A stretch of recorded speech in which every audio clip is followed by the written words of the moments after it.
Teamsters Union will not endorse a candidate for president, making Harris the first Democrat since 1996 to not get the group's endorsement. Despite not getting the official nod, Trump's still considered to be a win. Look at that, 58-31. That's the type of support that he has. Listen. Earlier today, I was honored to receive the endorsement of the rank-and-file membership of the Teamsters. But, you know, this hasn't happened in so many decades. We won the overwhelming majority of the local chapters and the members, and as a result, the national organization has refused to endorse the Democrat candidate for the first time in many, many decades. Former Democrat Bob Bartels is back with us. He's a member of the Steamfitters Union and endorsed President Trump. Nothing about the Teamsters, but just about that union vote. Were you surprised about the breakdown there with the Teamster members? I can't speak about the Teamsters. I'm not a Teamster. I don't know what their thoughts are. I can tell you on my end, the Steamfitters have voted in the poll. We have a 70% return in favor of President Trump. Why? Well, everything that's gone on the last 4 years, an open border, inflation, gas prices, oil, mortgage rates. I mean, I can go on and on. The immigrants just getting into neighborhoods like the neighborhood I grew up in, which I mentioned last night.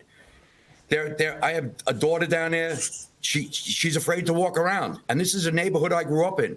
These are where people worked hard all their life to buy a house in a nice neighborhood, and now it's destroyed by illegal immigrants. And like I said last night, too, to David Muir and Lindsey Davis, those two hacks from the moderators from the debate, they don't have to go to Springfield, Ohio to look at mutilated animals. They could go to right in Queens in a federal park, and you'll see them all over the beach. It's disgusting. It's bringing the property value down. It's just ridiculous. And think about this. It's not just Bob. This is a big city, but it's small towns. Small town America, big city America, tens of thousands of people here. They're not telling the mayors. They're not telling the governors. Now, when it comes to unions, I'm not in one. Do you look to leadership to tell you how to vote anyway? Isn't it all about the people that make up the union, not the leadership of the union? As far as I know, nobody waits for the endorsement from any of the internationals or their unions. They do what they're going to do, what's best for them, what's best for the country. Everybody has different reasons for sending their vote in for Trump.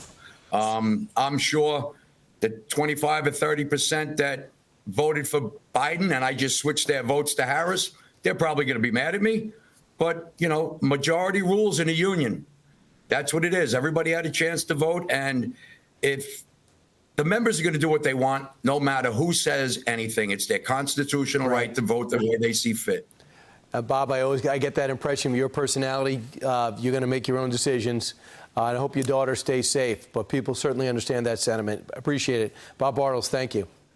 Have a great day. Thank you. I'm Steve Doocy. I'm Brian Kilmeade. And I'm Ainsley Earhart. And click here to subscribe to the Fox News YouTube page to catch our hottest interviews and most compelling analysis.